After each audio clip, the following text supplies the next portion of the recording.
This is the original esport racing game. This is iRacing.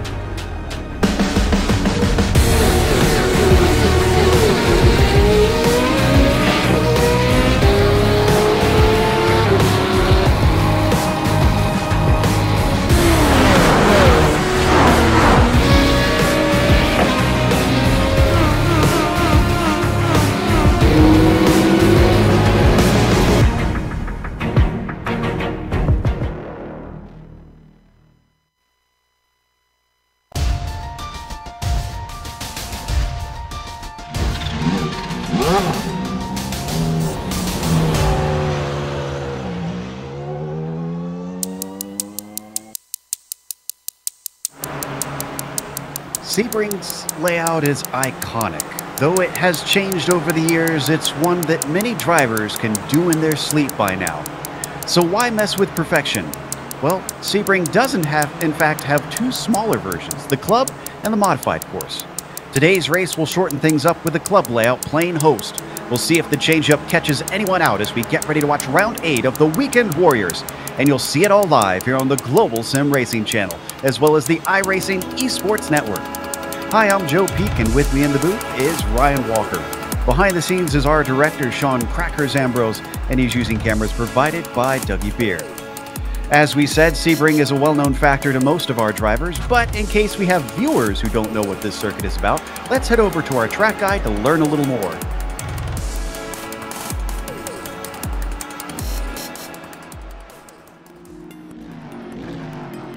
Welcome to Sebring International Raceway. Home to the 12 Hours of Sebring, one of the most grueling tests in endurance racing, this is a track which has earned a fearsome reputation among drivers. The circuit itself is located on the southeastern edge of the city of Sebring, Florida, and was built out of Hendricks Army Airfield shortly after World War II.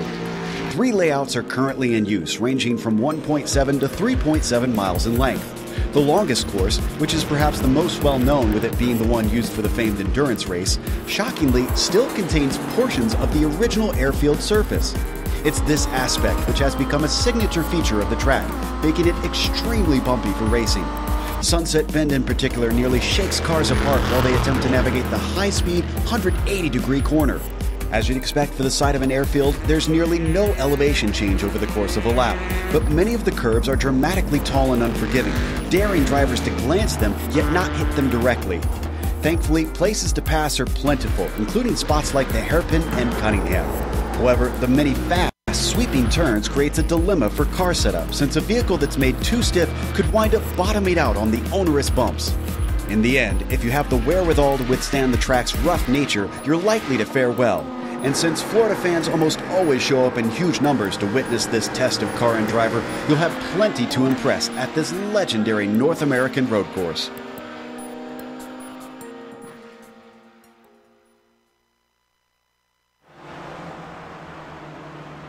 You see some of the sights around the full track, but again, we are doing the club course today, Ryan. So why don't you fill our audience in on the specs of this shorter version? Some information about the track for anyone that's new to the series or tuning in for the first time.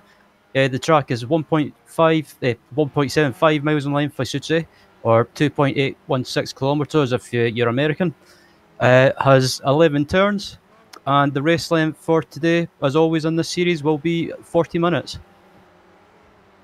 And of course, as always, the Weekend Warriors is brought to you by SimStickers. Whether it's button boxes, steering wheels, or keyboards, they have you covered. And now, if you use the promo code GSRC10 when purchasing, you get 10% off of all orders for the whole season. You can find out more at simstickers.co.uk. Now, we've got the championship underway. We're on round 8 today. So out of our 7 races, we've had David Gaspers win 6 of them. And of course, he's got a handy lead because of that. Daniel Sadro, 48 points behind in second. Look at how distant everybody else is as well. Jason Perry, Antonio Reese, Steve Elson, more than 100 points back from our leaders. That's more than a win away from David Gaspers. We still have a lot of racing left to go in the season. See if anybody can catch him. But there's also good news for those who are lower down because, Ryan, we have the Spec 2 Championship. So why don't you tell us a little bit about how the points sit there? So yeah, in the Spec 2 Championship, that currently at the moment it's still being led by Larry McLeod. Second place is PJ Gowdy, who's been in terrific form of late in the last couple of races. And in the top 3 still is Dominic Bureau, who took a podium last time out in the Spec 2 class at Sonoma. And then in 4th is J. William Smith. And yeah, the rest of the pack has fallen back, and rounding out the top 5 is Yuri Koch. So it looks like at the moment the Spec 2 Championship will be between the top 2, that is McLeod and Gowdy. Yeah, they've certainly been quick this season. Now, in case you've never watched the series, we've got some details for the race itself. As I mentioned, we are in round 8, and that's out of 12 total.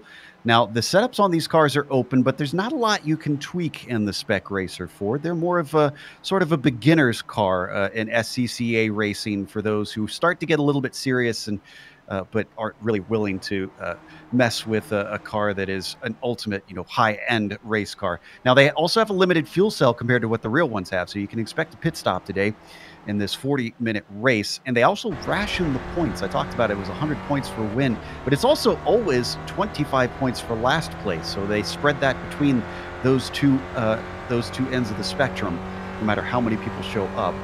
They also get some penalty points if they have too many off tracks. There's a few places where you can sort of dip the wheels off here, but you don't want to do that too much because the walls are relatively close in most places. And they do have a spare car waiting for them if they find themselves getting some damage. And we have seen that come into play certainly a lot of times if drivers find themselves slow in a straight line around this track. As always, though, you're watching this on the iRacing Esports Network. Make sure and subscribe. It's very easy to do so. If you're watching this on YouTube, just scroll just below the YouTube video. You'll see a big red button that says subscribe. If you haven't done so yet, click it and you won't miss a moment here on IESN. A little bit of a shakeup up at the top here, Ryan. I see both Brandon Hawken up at the top, and then the driver that we saw last week come in and shake things up, Maurizio Naselli. So this is a good sign for those who want a little bit of a change-up around here. Yeah, I was about to say as well before you brought it up, Joe, that yeah, it's a bit of a surprise or a shake-up, like you say at the top. Brandon Hawken in pole position with Naselli close in second, but Jerry McAreevy up there as well in 3rd place. But David Gaspers is down in P5. That's a bit of a surprise. Certainly is. As we watch McAreevy, looks like he's trying to get a little bit of a tow here as well. That's Fred Desai in front of him. Let's see if Desai lets him through, and he is indeed. So this could be a pretty quick lap for Jerry McAreevy. And let's stay on board, because for those who are used to the typical Sebring layout, we want to make sure you understand where the finish line is, because it's not actually marked physically on the track. We're coming out of the final turn here, which is now the hairpin. And then as they come into Fangio, just after this right-hander, right about here is where that finish line is. So watch out for cars crossing there. You'll see them grid up, of course, when we go to take the pace lap and get a better sense of where exactly that is. McAreevy last time through did not improve, though. He stays in third place. In the Spec 2 class at the moment as well, it is currently in pole position in the Spec 2 class is the 208 car of Dominic Bureau, third place in the championship, and good to see Dominic up there. But yeah, in second place in Spec 2 as well is Larry McLeod, and riding at the top three in that class as well is Greg Stefani. I believe he was a Spec 2 driver, but I'm not sure because his number in the session is at 750. Well, as the Bureau comes around and takes another lap, looks like it's a 1:14.7, so not quite quicker than his fastest, which is a 1:14.5. Now, interestingly, I did notice that his time did not come up until later, so I may have gotten that start-finish line wrong. I'll have to double-check on this to make sure that we're giving the right information there on where that start-finish line is.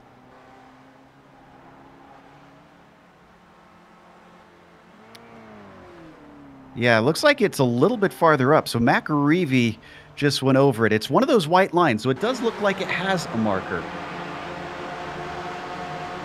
So we're going to watch Brandon Hawkins. Oh, and this is actually good. We just saw Brandon Hawkins come into pit lane here, Ryan. And we were talking about this beforehand. This is a tricky pit lane. Yeah, the club layout, the pit entry, it's one of from the races I've done on this layout, it's one of the trickiest pit entries to get right. You've got to go to the right as early as possible to get onto the pit entry. And as we've seen with Brandon, it's a bit of a difficult entry to get right. So it could be worth watching to see if anyone makes a mistake on that during the race. So we switch over to Murakami here, down in 30th position, way lower than what we're used to for Murakami. 31st now, as Stefan Schlacker is now up to 30th in front of him.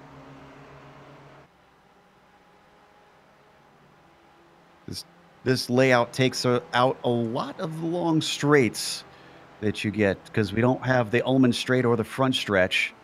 Antonio Reese, another one, seems to be struggling a little bit here, because he's usually up within the top 10, sometimes within the top 5, and right now he's down in 13th. Yeah, some people seem to be, some of the quick guys or the guys that are regularly up at the front seem to be struggling a little bit, so it could mix it up a little bit in this race tonight or this afternoon, wherever you are. As Gaspers is coming up to the line to finish his flying lap.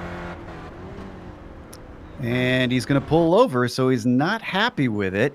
He's still up in 5th, so it's certainly at least up there for Gaspers, and we've seen him win from way farther back than that, so not exactly a dire situation for him.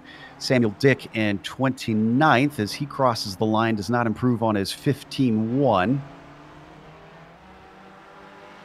Murakami's still struggling. He's only set 2 timed laps, interestingly. So a lot of off-track trouble for him so far, as we watch it. Reese now as well come around. Watching to see if Murakami can get himself a better lap, and nope, not going to be this time, unfortunately. As Reese decides to dive into the pits, as we look at Adam Bradshaw at the moment, who is I think he's on a slow lap at the moment, coming up to the line to start another lap. So hopefully he can try and improve.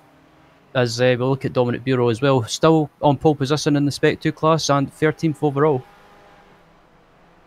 So his quickest at a 1:14.5 is about half a second off of our pole time. Looks like it is a 1:15.2 that time, so not an improvement for him. I've also been watching Naselli lately because he's got 2 100ths to make up to take the pole away from Brandon Hawken. And Hawken is in pit lane right now. He still has time to get back out and start one more lap, but he's running out of time. We're going to watch Naselli here as he comes down to the hairpin. He might be pulling a little bit of a slipstream from those ahead. That's Tom Bradwell up there, who's also with Nick Carty. This could certainly help him get those 2 100ths. It's very small margins. He is pushing as the rear of that car slides out from underneath him, but he catches it. Let's see what it's going to be. Down and over the line. A 14.5, still slower than his best. Yeah, that was... I think it was maybe that mistake on the hairpin that they might have cost him a few tenths, but looking at David Gaspers at the moment, the man this season, yeah, you could say he's been dominating this season so far, apart from one race at the race at Charlotte when he got collected by a back marker, but cost him the win. But come up to the line as David, then hopefully he can improve a 1:14.1. That puts him up to 4th. Oh, and he actually just spun out, so his qualifying is over because he can't get around in time. Steve Elson down in 10th. Let's see.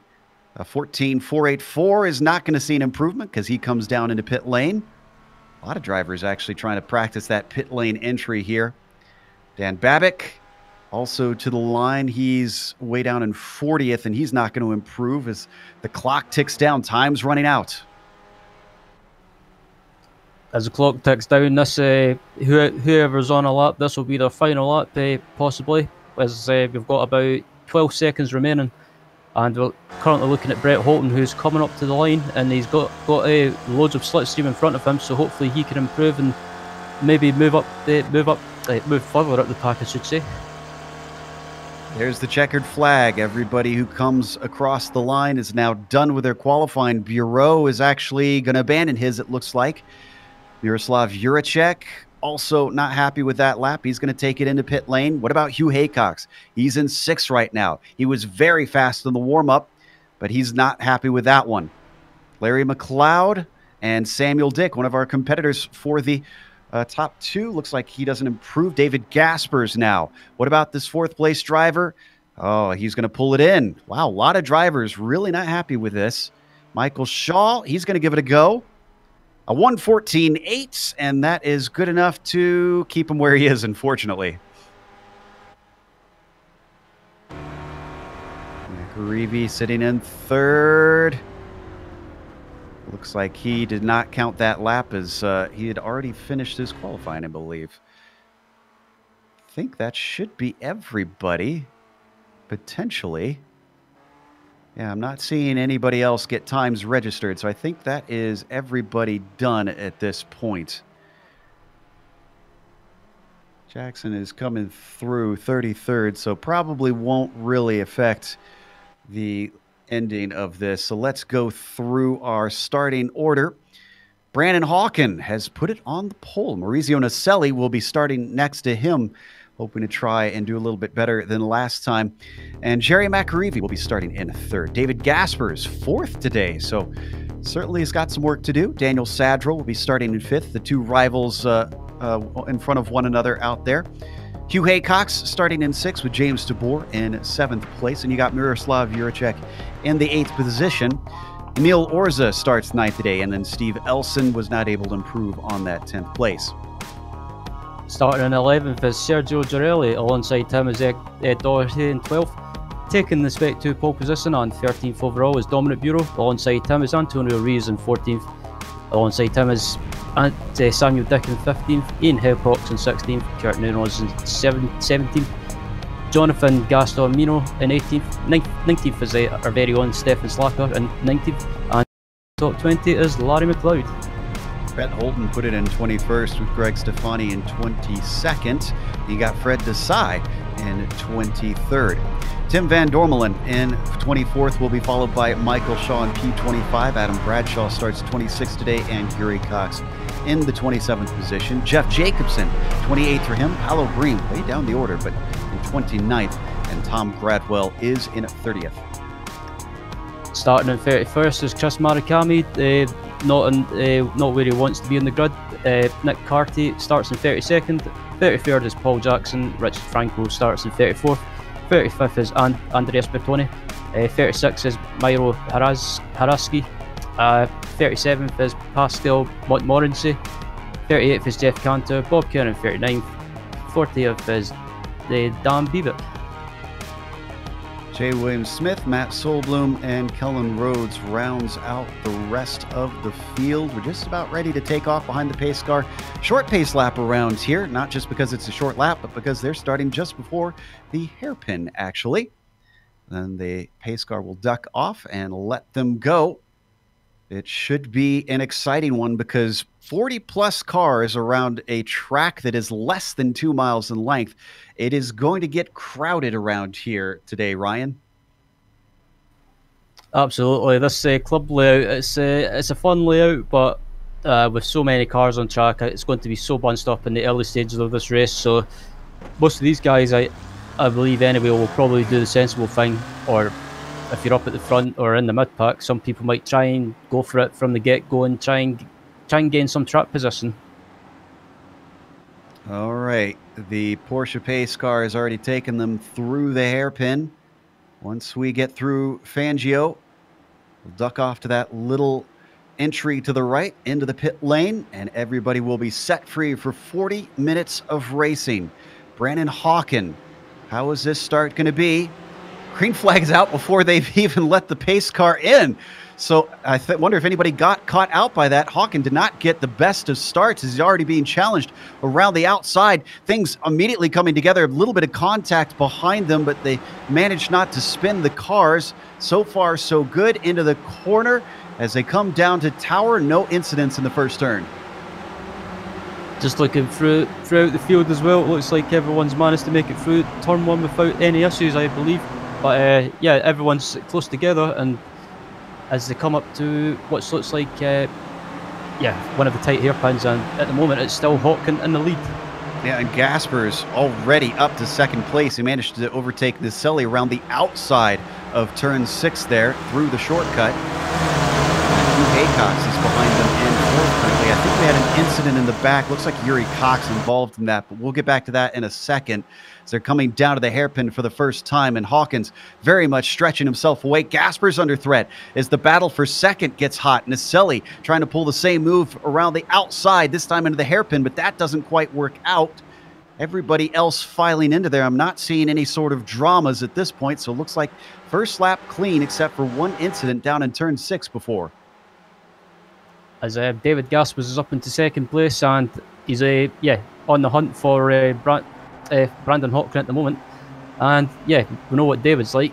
Once he gets into the lead, he just basically pulls away, but at the moment he's not getting it all his own way. And farther down the pack as well, Hugh Haycox managed to get up into fourth place, and Jerry McAreevy lost their position at the start.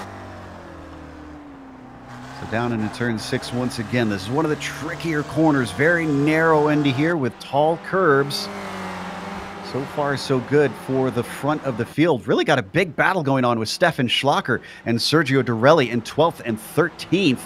They're side by side heading through 7 and 8 as they come around Big Ben. It looks like Dorelli's going to be able to come away with the position on that one. But now here comes Antonio Reese. Dominic Bureau also being freight trained by Samuel Dick, who got a good run out of that left-hand corner. Oh, and they're all stacking up as they come up to the hairpin. This is going to be a little bit of chaos as they almost go 3 wide into there. Oh, there's a bit of contact. Oh, 3 wide in the hairpin. Oh, that was so close to being contact. Schlacher gets the 12th place back, but here comes Reese going by Dorelli as well. Bureau moves up into 15th, still our highest driver in the Spec 2, and he's looking to take a few more positions because he's now going to try and demote Dorelli down to the inside of Cunningham. Dorelli's going to hold on around the outside, and the track switches back here through Collier. Rides the curbs a little bit, hitting a bump, but still Dorelli in 14th. on board with Dominic Bureau at the moment is, I'm surprised that Dominic's, the car in front of him gets a bit sideways, but Dominic Bureau, I'm surprised he's on the attack at this early stage after what he said last week. There's a car around! That's Dorelli. Dorelli slides it off track, manages to keep it out of the tires. But boy, is this losing him a lot of positions because there is little separation through most of the field. Let's take a look at the replay for this, and then let's also, after that, head back to the replay on lap 1 with Yuri Cox as well. Looks like it's right on board with Dorelli. Here's the big slide. Nice catch there out of Tower. But then turn 6, watch this. Oh, it was bouncing around a lot as soon as they turned in. Yeah, that was just unfortunate. It's an easy thing to do around this track because it's so bumpy, and also these cars are so set up really stiff. So, yeah, the cars bounce around. Let's get the start replay as well. Cox, Yuri Cox, one of the ones we mentioned, involved in that. Oh, and actually, at the very, very start, we might have gone back a little too far here because this is before they even took off. Let's see if we can fast forward just a little. That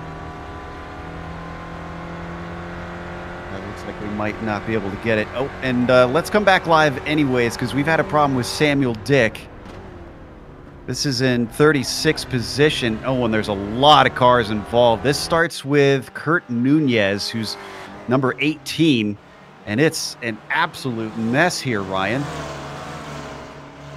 Yeah, that was just unfortunate, and yeah, it's like I said before around this this layout of Sebring is it looks like the number 18 car of I'm trying to check lifetime and sorry. Yeah, it's Nunez. We got the replay here. As the replay is on screen now, and it looks like it looks like he's going to be caught up in this incident as they head down to the hairpin, and might just be everyone getting bunched up. We need to back up a little bit more than this. This happened in turn 6. There it is right there. Here we're going to get a good look at it. Already they're fighting quite a bit here. And you'll see here, right, it just everybody kind of piles into one another. Yeah, Nunez just gets spun around and it just causes a concertina effect, and unfortunately it's several cars caught up in that. But yeah, I don't get why these people are... And we've got Mick Claridge helping us down in pit lane. He's been watching things. Mick, you spotted a big accident happen while we were watching this replay. What went down? Yeah, I was just watching. Hi, guys. Just watching. As you was watching the replay, it looks like Bob Kern's been involved in a massive wreck. Looks like about 4 or 5 cars involved in that. Looks like Kurt Nunez has disconnected from the race now as well after that wreck. Boy, been quite a bit of action happening, and I think we got a change for the lead here on screen because that's David Gaspers as well as Naselli getting ahead of Brandon Hawken. That just happened now. It was into Cunningham that started, so I'm not sure if we quite caught it on screen, but we definitely saw the tail end of it at the very least as we ride on board with Gaspers. Let's look at the replay.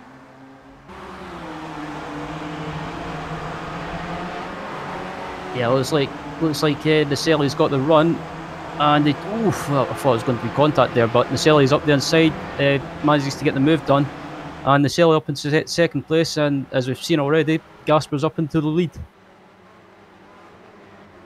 So Hawken falling to third, and they're bringing along quite a train. We haven't really had time to look at the lead group, but it looks almost like the draft train we see at places like Road America and whatnot. There's Haycox in there, Hugh Haycox specifically, Macarivi, Juracek, Sadro at the tail of it, all the way to 7th.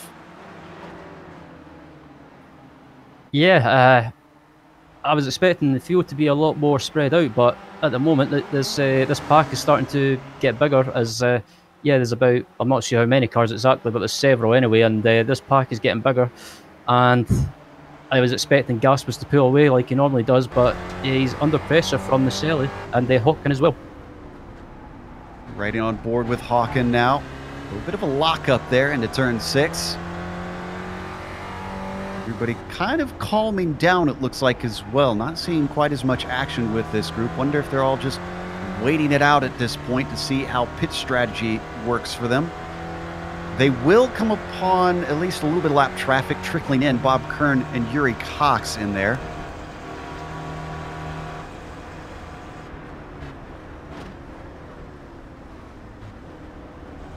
We really get a sense of how bumpy this track is as we ride on board, Ryan. It's a fun track, but it's a bumpy track as well. But that's why I love Sebring. It's just there's different types of nature to the track. There's the bumpy sections of the track, and also got to remember as well, Sebring, from what the stories I've read, used to be an old airfield as well. So that's a bit, I guess you could say, it's old tarmac. It actually is. None of this portion is. But on the front stretch and the Sunset Corner, I believe, our original tarmac from back when it was an airbase. So yeah, that's why those are such a nightmare to run through as we stay on this battle. We've seen Naselli make little dips and dives, poking his nose out on Gaspers. Just nothing has elicited a pass quite yet. Oh, as we got a car coming back on. Is that Kern? Yeah, it's Bob Kern. So thankfully, he's able to stay out of the way of our leaders. Top 3 pulling away. Something happened to McAreevy that's dropped him backwards. Not sure what went down there. Oh, and we got a little bit of a challenge on Hugh Haycox as Juracek has a nice run. He's going to look to the inside. He's got a clean move, textbook maneuver there for the 84 to take 5th away. That was a good move from Juracek. Hugh Haycox tried to hold him off by moving to the inside, but went back to the racing line. The Juracek seen a gap, went for it, and managed to pull the move off into the hairpin. So we're now in the pit window. So will we see anybody take an early dive in to visit Mick? We'll keep an eye out and throw to Mick if we get anybody coming in. I expect Elson to be one of those since he usually runs that early strategy.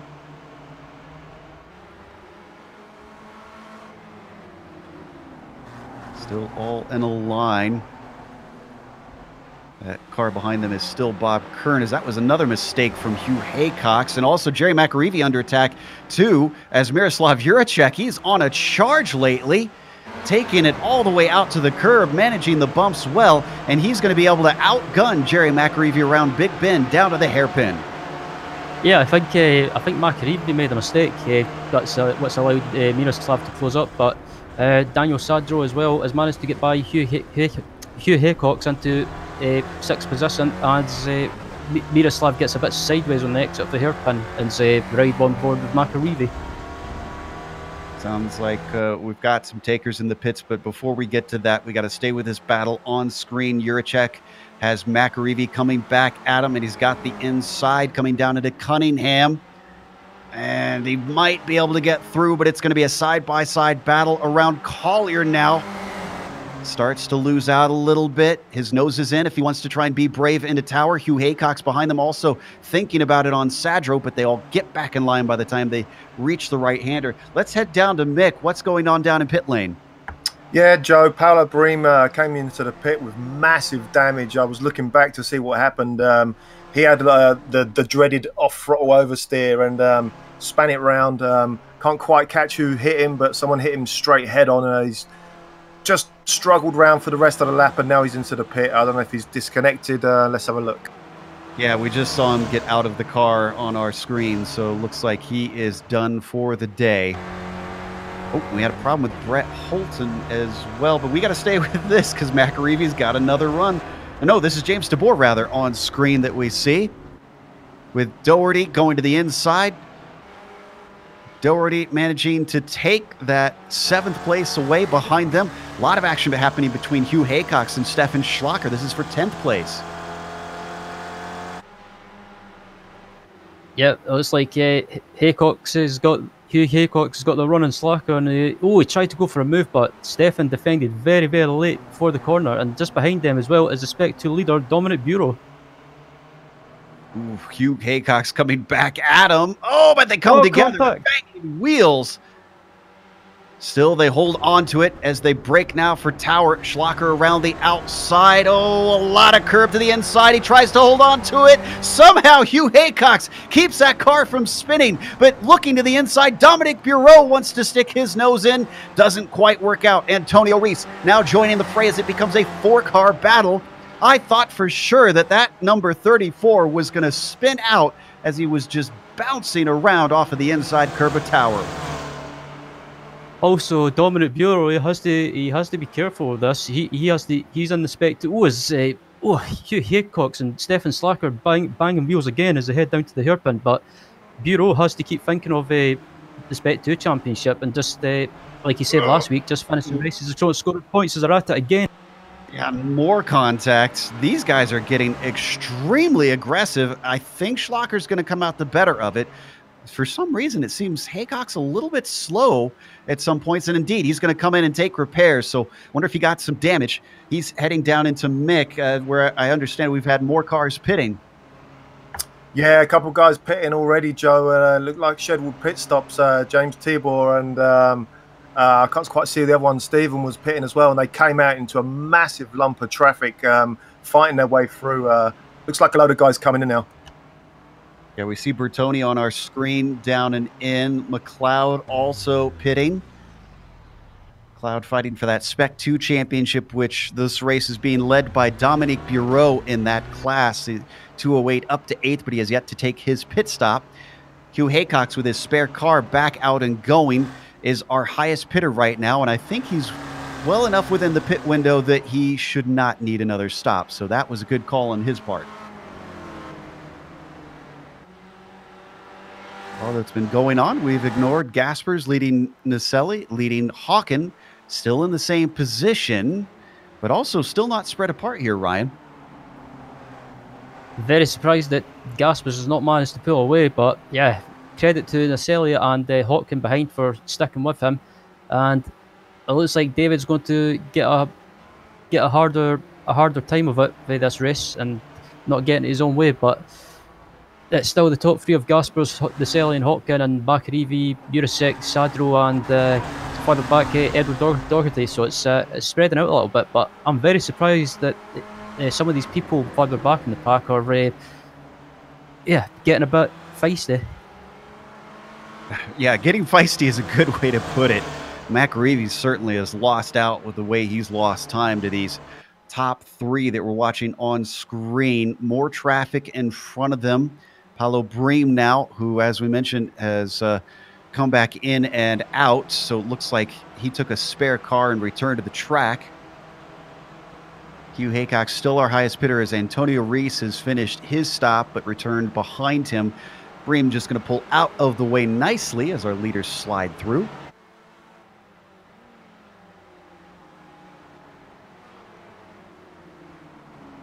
Almost halfway through this race already. I can't believe we have actually gone through halfway already, Ryan. Yeah, I was just looking at the timer as well, and I think we've got a battle for P4 going on at the moment between Makarivi. Yeah, just taking a look at them. Juracek and Sadro have calmed down a little bit. They're just kind of riding in pace behind them. Mick's got another driver joining him. What's going on? Ian Haycock, scheduled stop, no trouble, no damage. Looks like he hit his marks. He's just pulling away now nicely. Up through the gears, just hold that speed limit nicely away. Hugh Haycock's also passed his dad now. So Ian won't be able to come back in front of him. In fact, Antonio Reese a little bit behind Hugh Haycox by what looks like about 3 seconds. Oh, and Sadro just got Juracek. So Daniel Sadro, I think he made this pass into the hairpin. Let's take a look at the replay. In fact, he was pretty good on the brakes here. You're going to see him dip to the outside. Juracek tries to fend him off, but the momentum for Sadro is so good and the brakes so finely applied that he is going to take that 5th place regardless. Yeah, it was a good move by Sadro to get that move done on the outside, heading down to the hairpin and get it done under braking as well. And next man in front of Sadro is Jerry Makarivi in 4th place. as some of these guys up at the front still have to make their pit stop, but as always they'll try and go as long as possible and try and take less fuel at the pit stop towards the end. We had a bit of a mistake from Naselli in second place. Not a major one, but enough that it's pulled him away from Gaspers a bit here. He hit the inside curb through turn 6 quite hard. You could see the time that it lost him, and Hawken is going to try and take advantage of it now. He's got the inside. No defensive line there from Naselli. There you go. Second place goes to the number 99. Now, can he run Gaspers back down? It'll be interesting to see, but I think if these two guys start scrapping amongst themselves, it will allow Gaspers to pull away and build up a bit of a gap before the pit stop. And we know what Gaspers is like when he builds up a gap, and after pit stops, he can't be touched. Yeah, I get the feeling that was the moment that Gaspers was waiting for, because he's already pulled it away to about 1.1 seconds. We are hitting a little bit more of that lap traffic, though. Jeff Jacobson in front of him. Oh, and he's pushing. Gaspers is really pushing. He was way off the track there, trying to gap himself to those behind. Yeah, I think David wants to try and, like I said, try and build up as much of a gap as possible before the stop. Jeff Jacobson in front of him. I don't think Jeff will make it too difficult. He'll probably move over to the right before the hairpin if David is close enough. So they come down towards the hairpin one more time. David's got it up to 1.1 seconds. Is this lap traffic going to be an issue? It took him out of Charlotte. Didn't take him out this time. Jacobson looking awful shaky there. Yeah, I thought there was going to be nightmares or a repeat of Charlotte, but luckily they managed to make it through the hairpin in one piece, and David managed to get by without any trouble. All right, so not sure that we'll get much action here. From what I understand, we got a nice little battle of a bunch of cars for 24th. Jeff Cantor leading Bertoni, Tommy, McLeod, Dorelli, as well as the lapped car of Adam Bradshaw in the mix. Now, what's interesting is Cantor has not pitted yet, but everybody behind him has. This is a truly train that we're seeing. Yeah, you beat me to it. I was about to say a truly train, but yeah, these guys behind him made a pit stop, but Jeff Cantor hasn't at the moment, so he still has to make his pit stop as he runs wide at the hairpin, and that gives the 21 car behind him a chance to make a move, and also lets Chris Marikami through, and I think Cantor's about to dive into the pits possibly. Bertoni nearly ran into the side of Cantor, but he's going to stay out, it looks like. Marikami, though, not challenging that purple machine of Andre Bertoni. Looks like we got a couple more in. I see Hrasky down in his stall. Ooh, we might want to head back up to second place because Naselli is hanging very, very close to Hawken right now. You can see he's keeping that gap extremely small. He's waiting for one misstep from the number 99. Oh, and one of our front runners has joined Mick down on pit lane. I see Sadro there with you, Mick. Yeah, Sadro's in. Scheduled start. Looks like nicely on his marks. Just going to watch him as he pulls away. Nice bit of wheel spin there in first gear. Let's see how he gets out of the pit lane. Just watching for any traffic on the way out. No, nice and clear. Nicely away for Daniel there. Actually, yeah, that is beautiful timing for him. He's just out behind Stefan Schlacker. Oh, did Schlacker just spin? No, that was another car. That was Carty. That was Nick Carty. That's one of our lapped cars. So no, that was a self-spin. No reason for a replay on that one. Certainly might have given a scare for Sadro. Sadro returns in 9th place. Highest car to a pit, way ahead of Hugh Haycox, to be honest. Yep, at the moment, I'm just looking out throughout the field to see if anything else is happening. The Spec 2 class is still being led by Dominic Bureau. Second place is Tom Gradwell. And rounding out that top three is top three in Spec 2 is Kellen Rhodes.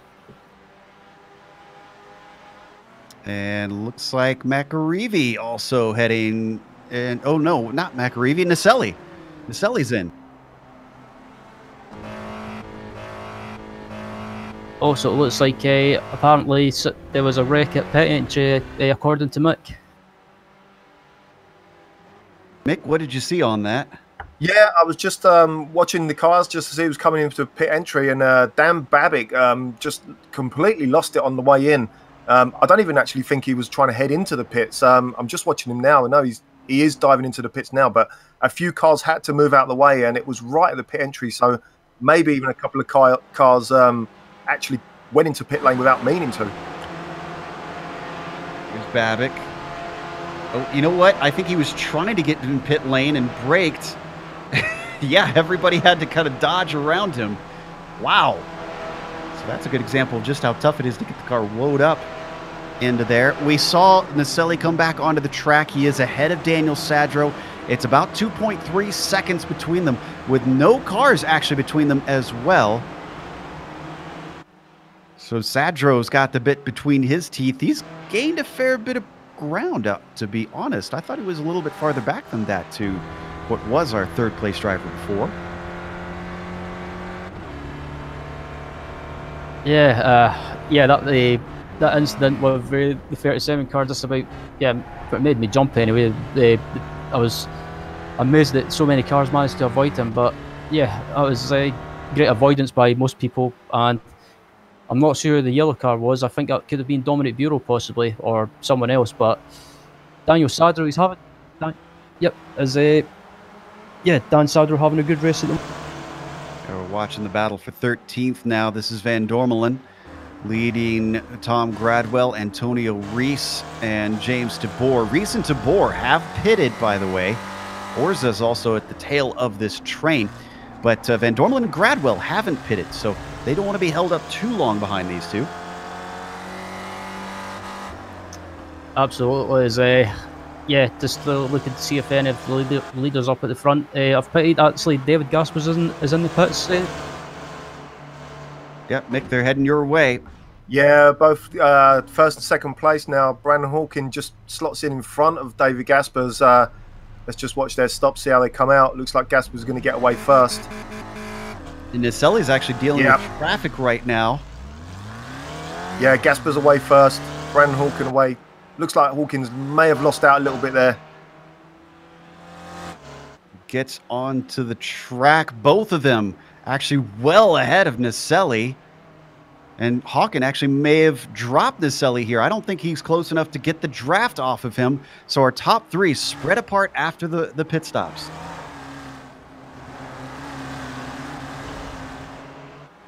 We're still waiting on a number of drivers to pit in, so our new leader is now Jerry McAreevy. Juracek is in second. Bureau is in third, our leader for the Spec 2 up to the podium overall, and Stefan Schlacker also going long. Yeah, these guys are probably trying to stretch it as long as possible without trying to get to the 10-minute remaining mark possibly, and just try and stretch it out. As McAreevy's in the pits, I think. He is indeed. So is Juracek. Does this mean we're going to see Bureau in? Nope. Bureau and Schlacker are going to stay out. So that'll promote the Dominic Bureau up into the lead overall, and Stefan Schlacker into second, but they'll probably fall back further in the top 10 after the pit stops have cycled. Juracek and McAreevy were fighting with Sadro, but McAreevy gets out ahead of Sadro. Sadro is ahead of Juracek. And it looks like Dan Sadro has possibly gained some time on Juracek as well. So Juracek lost out a little bit in that pit stop. Really did. It did not go to plan, unfortunately. He returns in what is now 8th place. He's going to be promoted up to 6th. Watch and see if Schlacker and Bureau come on in. Steph has now passed Dominique. So he is currently our leader. But we're way at the end of that pit window at this point. What kind of fuel does he have? He's certainly had some moments of getting a little bit of damage on his car as he made contact. He's going to continue. Bureau will not.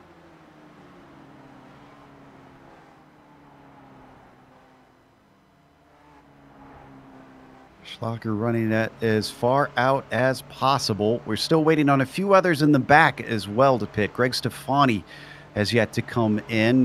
Jonathan Gaston Mignot is just come into pit lane himself, and Dormelin also joining him.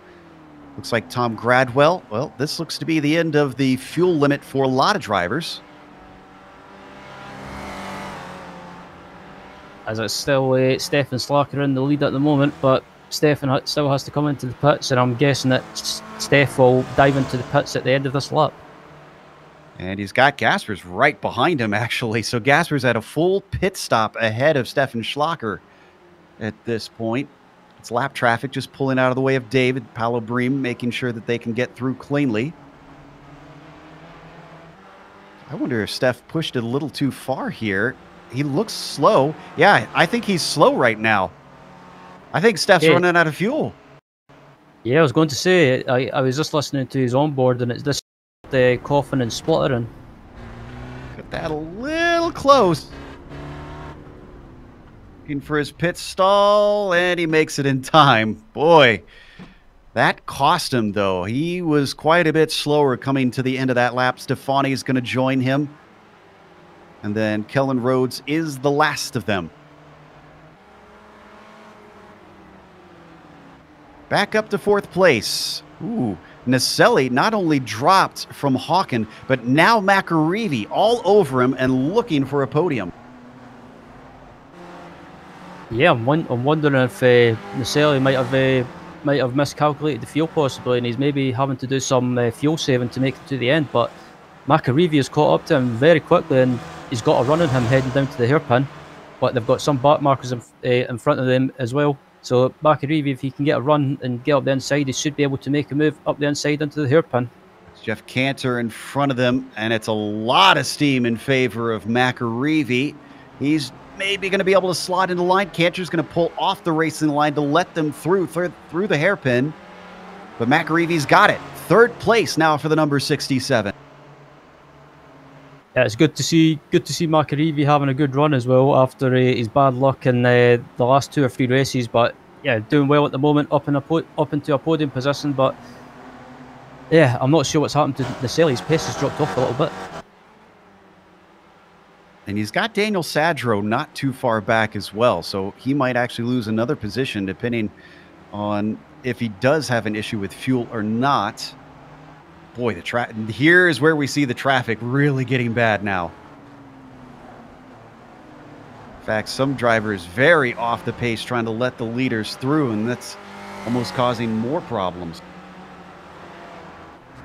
Yeah, it's always this part of the track as well, the tight sections as well after the hairpin, that when the back markers are in front, it's a bit difficult to get by them. But McAreevy's pulling away from Naselli, and they're coming up to lap. Someone else is coming down to the hairpin. Let's take a look at 17th, because Andre Bertoni is leading a big train. We saw this before the pit stops, and it came back together again. Van Dormelen, Dorelli, McLeod, and Murakami are all 5 in a line here. Coming up on Morency just in front of him. Sorry, go ahead. I was just about to say the same thing as well, Joe. Morency is just up ahead of them, up the road. There's a little bit of a look to the inside from Dorelli, trying to make an overtake on Van Dormelen. Oh, was there contact with Bertoni there? Bertoni goes around. Did Van Dormelen get into the rear of him?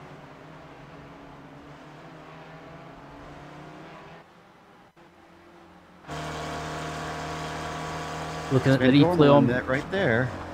Yeah. Little tiny bit of net code. He was awful close to him, but that shouldn't have been that rough of a shove.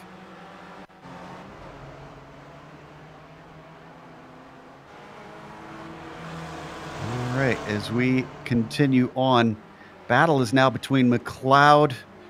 Oh, and I lost them because of the connection issues here.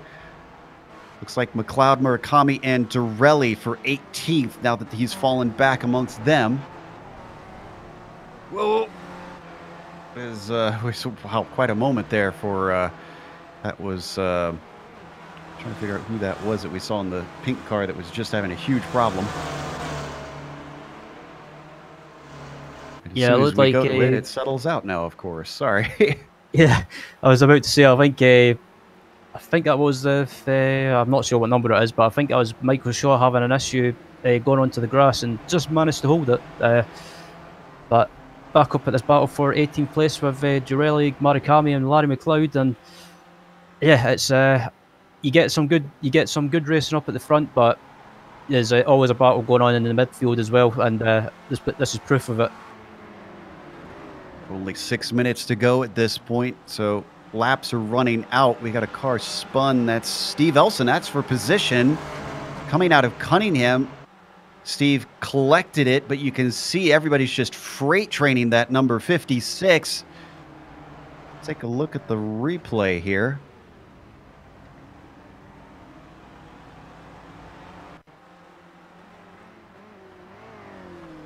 This is coming into Cunningham. Was it curb? No, didn't even touch the curb. The car just starts going around.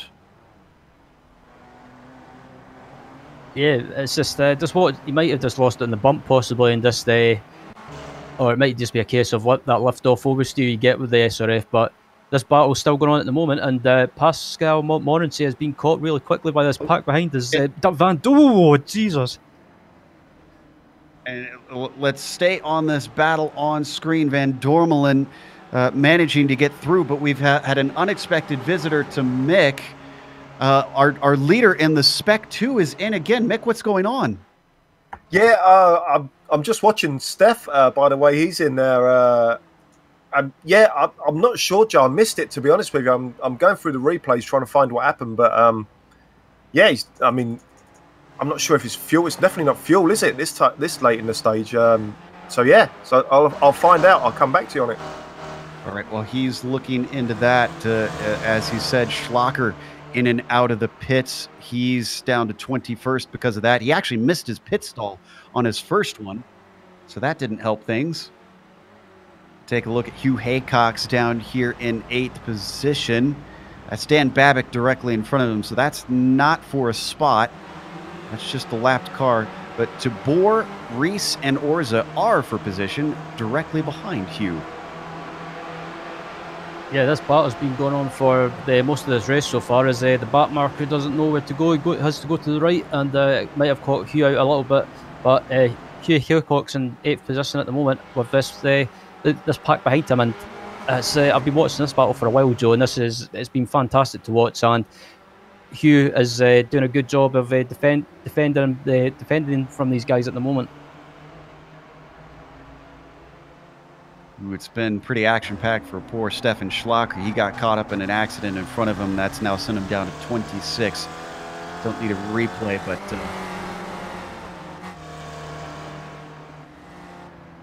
did we have an off for Tabor? Well, on screen, we just caught it, that he was just behind. You know what?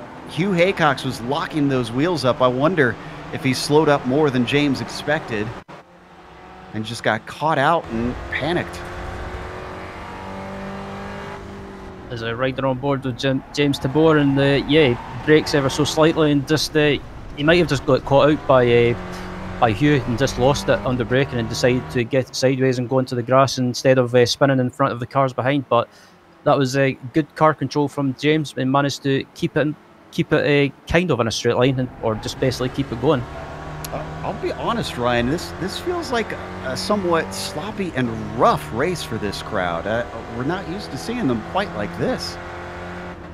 Yeah, I was about to say as well, the Weekend Warriors league is normally, it's calm at the start, and then towards the end of the race it all kicks off. But it's all kicked off from the start of the race, and everyone's just been going at it with how can I say, treating it like a boxing match.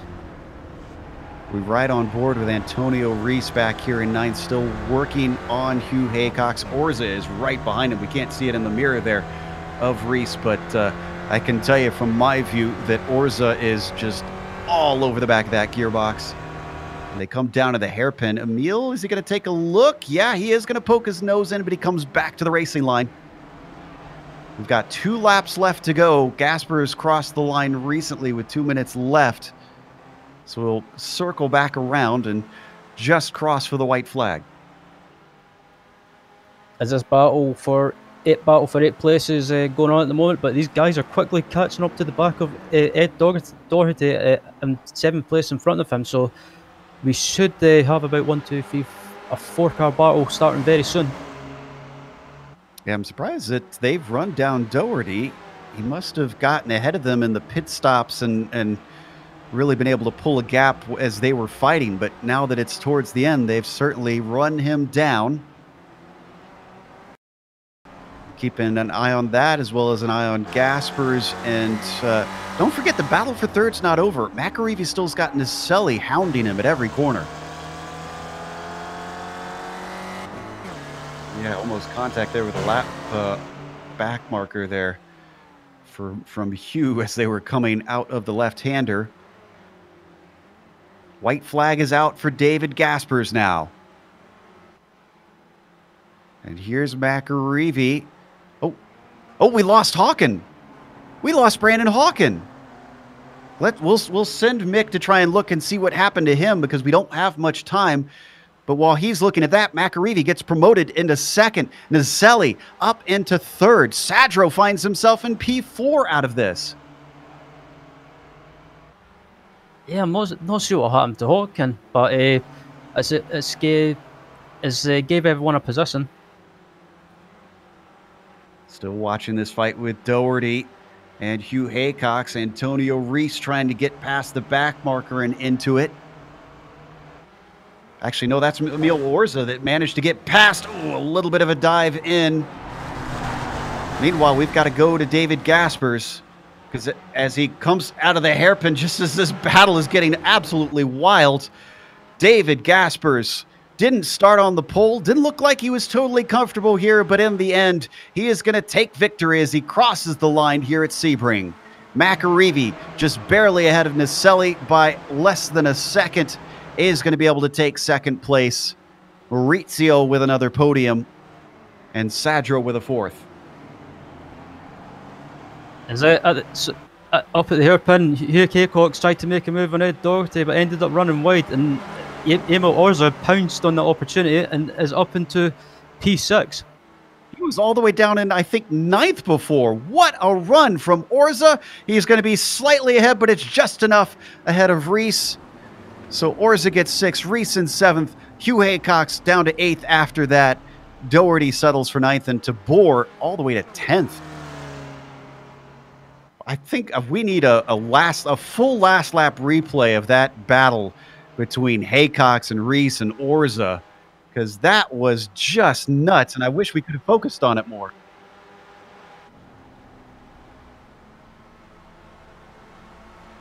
We got the replay on screen. Let's see, where is this coming out of the hairpin? Where are we right now? Okay, here we go. This is where it starts to get wild. It's coming out of tower. That's looking into the inside down into turn 6. Oh, okay, here we are. We're over on the hairpin. A little bit far away to tell what's going on there. There we go. And the run to the line worked out in favor of Emil Orza.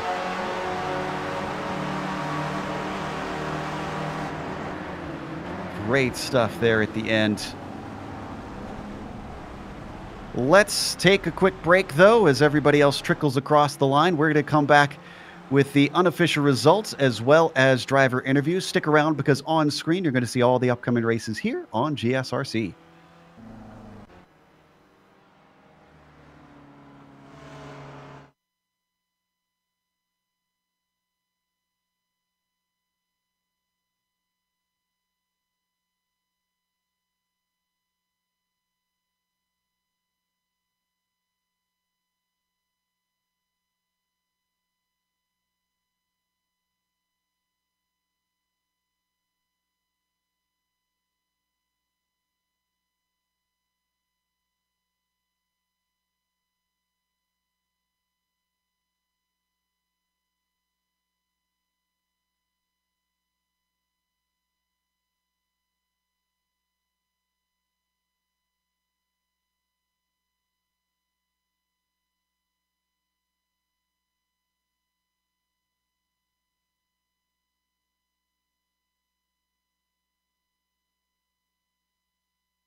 welcome back to Sebring. We just watched round 8, and it was a bit of a melee out there for a lot of drivers. I heard a little bit of talk after the race over the radio. Certainly seemed like a few were upset how things went, but David Gaspers, I don't think he's that upset.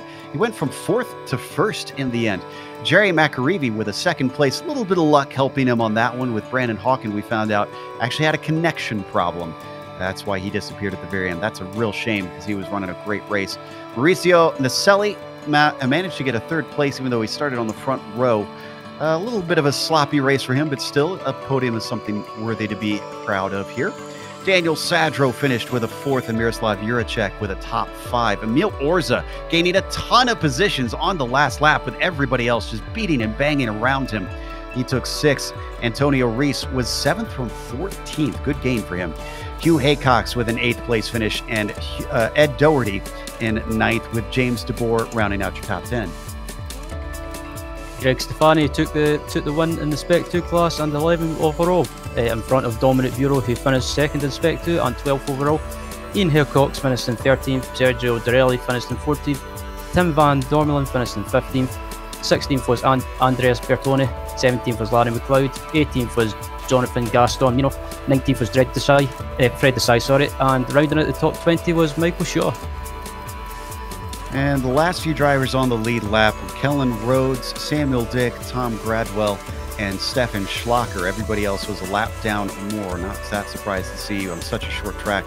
A lot of cars not able to finish with our leader. With that, our leader joins us, David Gaspers. Qualifying in 4th, David, but a win. Was this track a little bit new for you? Because it didn't seem like you quite had the pace in the qualifying. No, I have no idea what I was doing there. I completely messed up almost every lap. Several times took out Stefan here when I tried to work together with him. And yeah, same for the first, I think, about 5 to 10 laps. I was doing so many mistakes, but it's good that I could stop it. It looked like once you were able to get into the lead, you saw that both Hawken and Naselli were starting to fight, and you pulled just about a 2nd gap. And then suddenly it looked like you were hustling the car. We saw you a couple times put it into the dirt. Were you trying to break the draft when you saw them battling? I'm not sure if they were really starting to battle. At some point, I think Maurizio had a bad corner, and after that, the gap was to about 8/10. The draft is pretty much exactly 1 second. And when they were close to losing that draft, then Brandon decided to overtake Maurizio, and that cut the draft off. After that, it wasn't so much me pushing, just sometimes making a small mistake. Well, it was a bit of an unusual layout here today. We don't see the club track all that often here on GSRC. A lot of drivers seemed upset, though, with a bit of chatter about how there was a lot of car contact. Do you think this one's too small for this series, or what's your thoughts? No, I think this layout is a lot better than the full Sebring layout. It's just sometimes people don't drive that careful. Makes sense to me. I have to confess, I like this layout a little bit better than the full Sebring myself. Well, congratulations, David, and hopefully we'll get to talk to you more down in the season. Yeah, thank you. That was David Gaspers, our winner here today. And then we have, looks like we're going to bring in Greg Stefani. Ryan's going to be talking to him because he finished with an 11th place. Yeah, Greg Stefani finished in an 11th place, and also, I believe, taking the Spec 2 win. Yeah, Greg, how was that race for you? But it was a bit, from what we've seen, that was very chaotic. Yeah, there was some chaos at the start and a little bit sprinkled throughout, but I was actually in a little bit of a bubble on my own through a good chunk of the race, which was kind of nice. Yeah, we were watching throughout the field as well, and yeah, people were getting really aggressive, and as they were talking about with David Gaspers, did you think this layout of Sebring was it? Did it suit the SRF, or is it a bit too small? I think this is actually maybe the first race I've had at Sebring that I've enjoyed. So I think it's okay. It's definitely tight for the number of cars, though. And also, yeah, what was your plan for the race? Was it just keep out of trouble and finish, or try and try and do as well as possible and try and win the Spec 2 class, or just take it as it comes? Yeah, it was just survive lap 1 and then try to lap fast after that, which I did okay on, I think. I wouldn't give myself an A for this race, but I still reasonably happy with how it.